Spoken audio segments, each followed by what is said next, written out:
about the National Guard getting activated in the American military policing our civilians on our streets of our cities.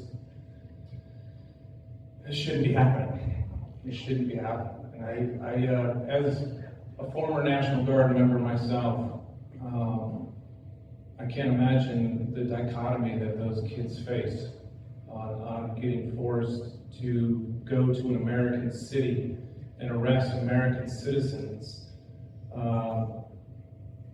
and just pulling people off the street. I don't agree with it, and I think, you know, I'm not afraid to speak my mind. You know, if I get to DC, I think my microphone will be pretty big, because I think we'll make some pretty crazy news, because they'd be like, holy crap, did you see what Nebraska did? Everybody just likes saying Nebraska anyway, because it sounds pretty cool.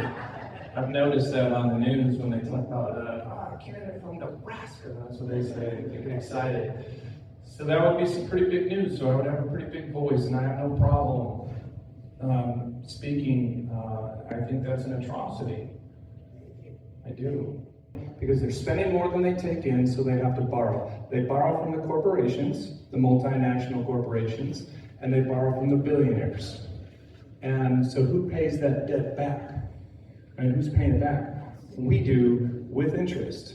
And so basically these people are double dipping. They get a loan to the country pays them back, and they're getting paid back with interest, and we're the ones paying the debt. Right? Does that make sense? And that is the rabbit hole that we've gone down. So that, I think, again, is the derivative of Citizens United. And that's where we've gotten in the country. So the root causes. And I just think the National Guard in DC, and choosing DC over all the other 50, 60 major cities that have the exact same problems, seems to be politically motivated. And that's where I run into a problem. And I can understand if you have a legitimate problem activating the National Guard to correct that problem or to give somebody help. I mean, they should be in Texas, right? And with the floods, they should be, how many natural disasters could use the National Guard for cleanup and everything else? We shouldn't be doing it to police people. But I get your concern.